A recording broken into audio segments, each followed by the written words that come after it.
Monday morning. NovaX Technologies' glass headquarters gleamed calm and spotless under the new week's sunlight. Everything sparkled: the white marble lobby, the flawless revolving doors, and the deep teal receptionist uniforms, ironed to precision. Just before working hours began, a young man walked in. White button-down shirt, ill-fitting slacks, slightly crooked glasses resting on his nose. A frayed gray backpack was in his hand, the kind students often carry. He looked around, nodded slightly at the receptionist, and said, "Good morning. I'm the new intern. Name's Noah Kai, joining the sales team." She glanced over him. A reserved posture, no brand logos, no badge. Her eyes gave off a subtle but unmistakable chill. "Wait over there. Your team will come down." Noah nodded and sat in the waiting area. People passed by without noticing him. No one could have guessed this soft-spoken newcomer on the sofa was the youngest CEO in NovaX history. He had just declined a $75 million IPO offer to go undercover as an intern. 5 days earlier, 27th floor executive boardroom. A massive screen showed a flawless KPI chart. Steady growth, triple-quarter conversion spike, and employee turnover near zero. "We're IPO ready," the CFO concluded. "The market's hot. Media loves our model. We just need the CEO's signature." All eyes turned to Noah Kai, who sat quietly at the end of the table. No laptop, no notes, just a smooth leather notebook with no logo. He opened it, flipped a few pages, then looked up. "Do you all really believe those numbers are accurate?" The room froze. Noah slid a document packet toward HR and the culture team. "I received 3 anonymous reports. Sales staff forced to manipulate KPIs.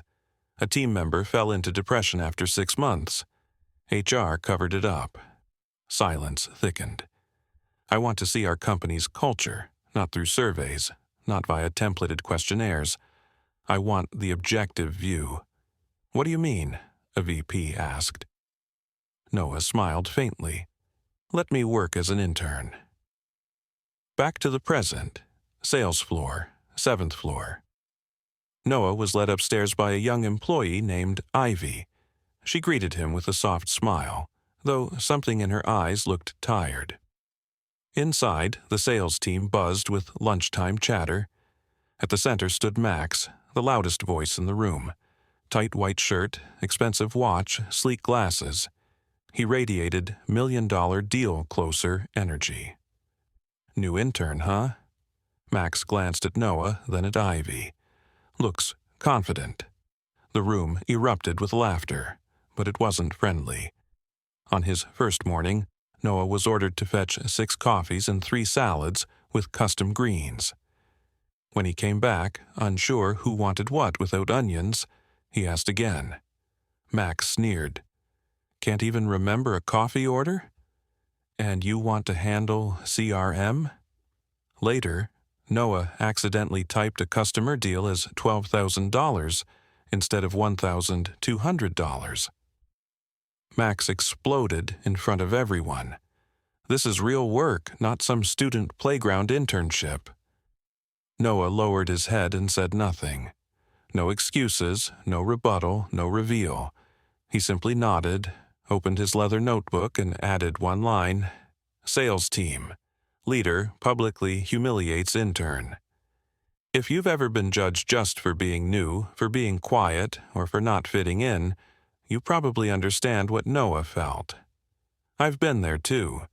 And if this story stirs up any memories for you, feel free to share, because maybe someone else needs to hear it today. Tuesday afternoon. Noah accidentally overheard a conversation in a side meeting room. The door hadn't been fully shut. Inside, Max was talking to HR. "That girl Ivy, her contract ends soon, right?" "Yeah, next month. I don't want it renewed. She's acting too smart. Keeps defending that intern. So annoying." Noah stood still outside, jotting quietly into his notebook. HR, doesn't protect employees. Leadership abuses power. But from that day on, Ivy became more present. She helped Noah fix data entries, guided him through the software.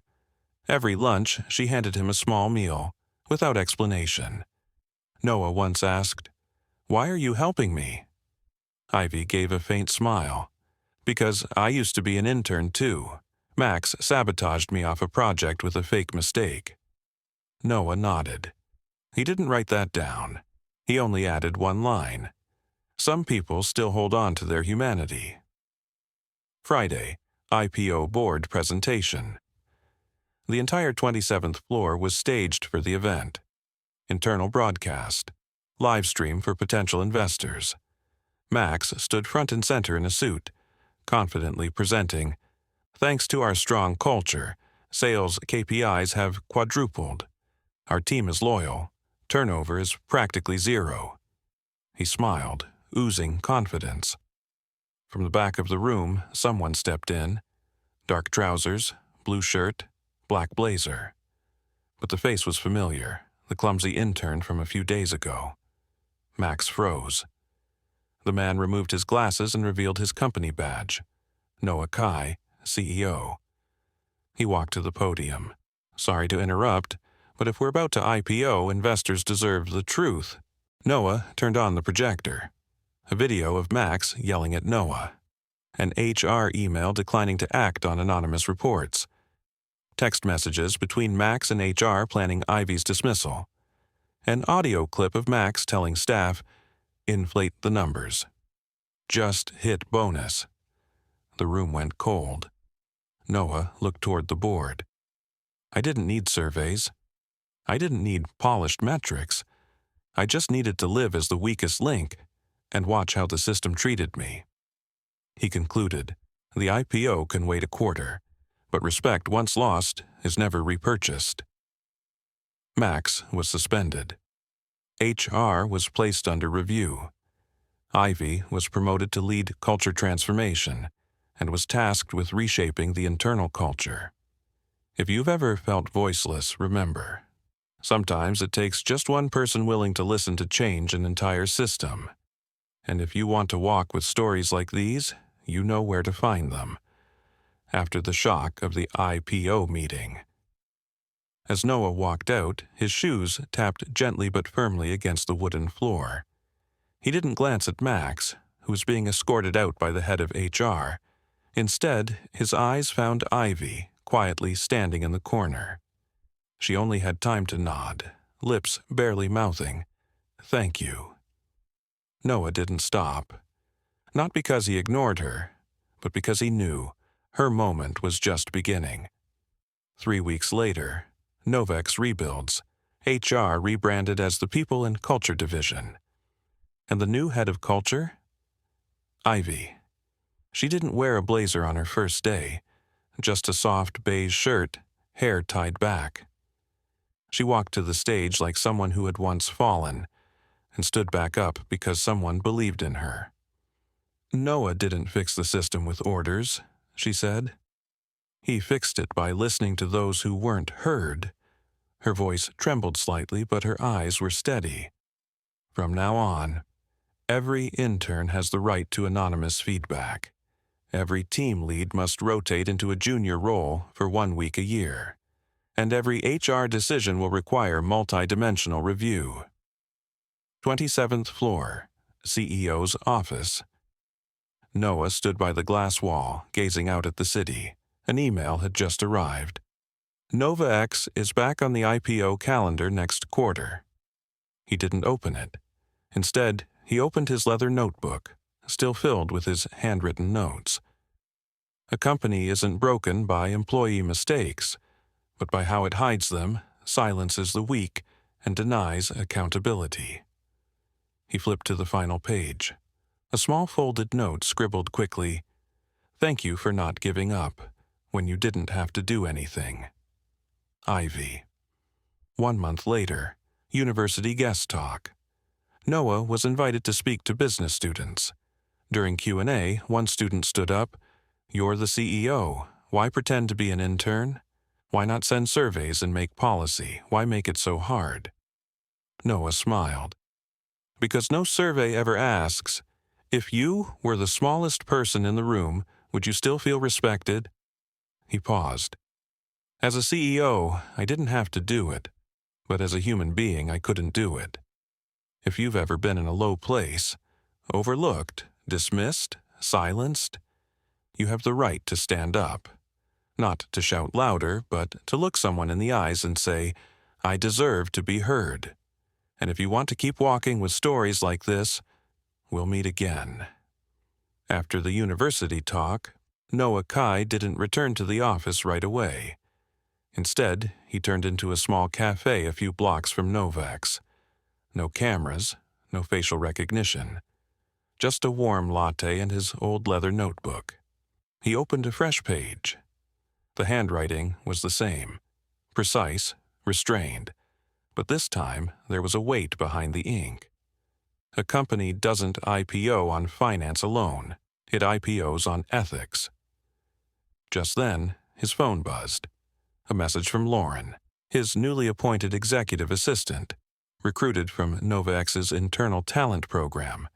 Noah, you should know Max is suing the company for public defamation, and an old VC just pulled out $5 million in funding. Noah read the message. He didn't frown. He wasn't surprised. The things that truly matter always come at a cost. He replied, cancel the strategy meeting tomorrow morning. Schedule 1-to-1 with the culture team and invite Ivy. I want to hear directly from her. The next morning, 17th floor, round meeting room. No microphones, no spotlights, just Ivy, Noah, and 6 employees, each from departments once manipulated by KPIs, sales, HR, tech, customer care, product, and growth. Each person was handed a single sheet of paper. At the top, it read, if you could rewrite just one company value, what would it be? They glanced at each other, then, one by one, they began to write. Ivy was the fastest. She slashed her words with conviction. This had been simmering in her heart for too long. From now on, no one gets to be called a burden just because they're still learning. The following week, Novex quietly rolled out an internal update. No grand announcement, no press release. It was called Reverse Mentorship, when CEOs learn from employees. Noah Kai was the first to sign up. He volunteered to shadow a new customer support agent, Jay, a soft-spoken young man of color, less than 3 months into the job. Jay had once been forgotten in the overnight support rotation. Jay, unaware the CEO was trailing him, chatted casually about missed calls, customers yelling through the line, and how the tech team often scene-zoned bug reports with no reply. Noah didn't take notes. He just said quietly, I didn't understand these things before, but I think I'm beginning to now. The story spread inside the company. People began whispering about a reverse era at Novex, where team leads were required to intern 1 week a year, where HR listened to anonymous voice memos through a non-tracked channel. Anyone, even the front desk staff, could email policy change proposals directly to the top. When a podcast host asked Noah, aren't you afraid this will make you lose control? He simply replied, if my power can be undone by the truth, maybe it's not worth holding on to. That day, Novex received a special email, not from an investor or executive, but from a support staff member on the 5th floor.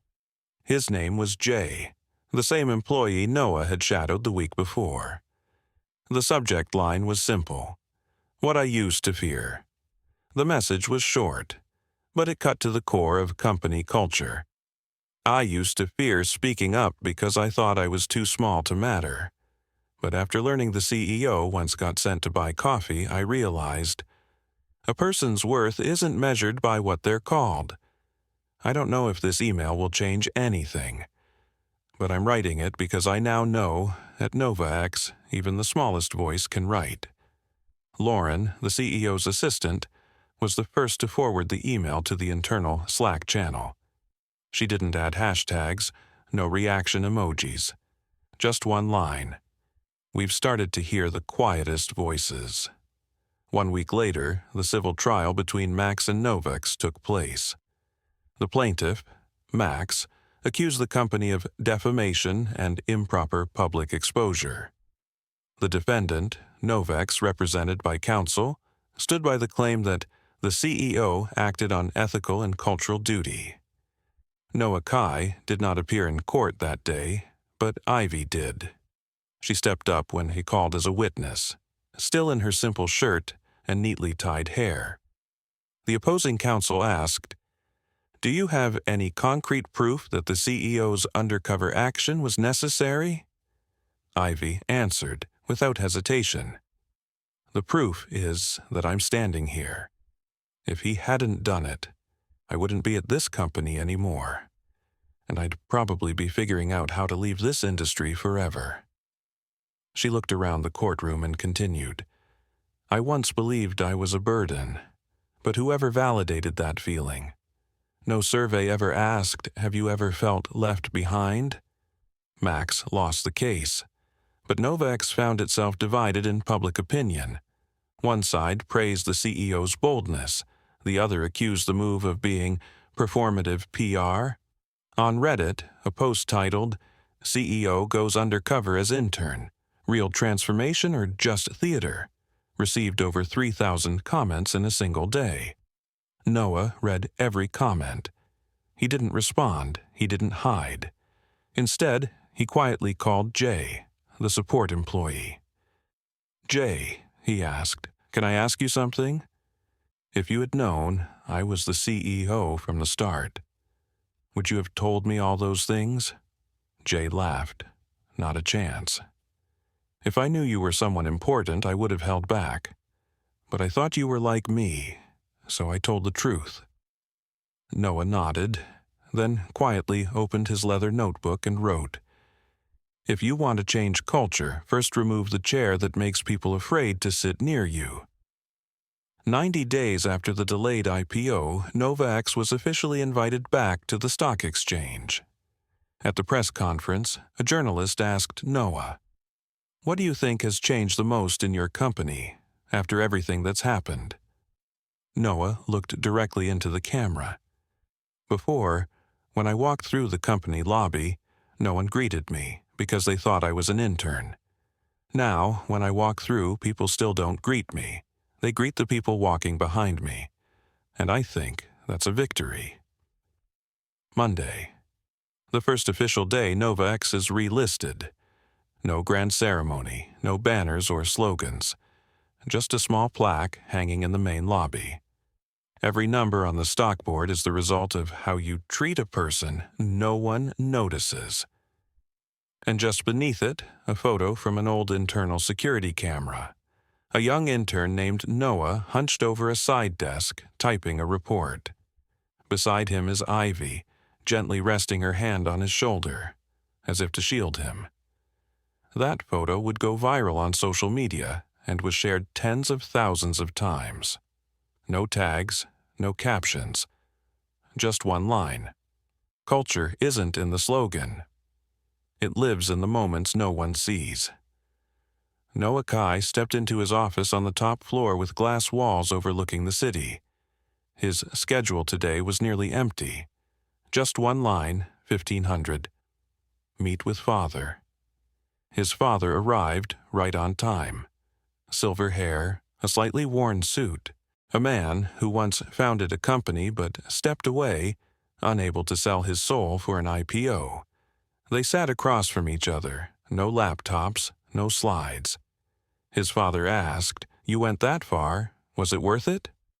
Noah answered, "If you're asking about valuation, then no. But if you're asking whether it was worth it to see the girl who once got cut from a team become our head of culture, then yes." Completely.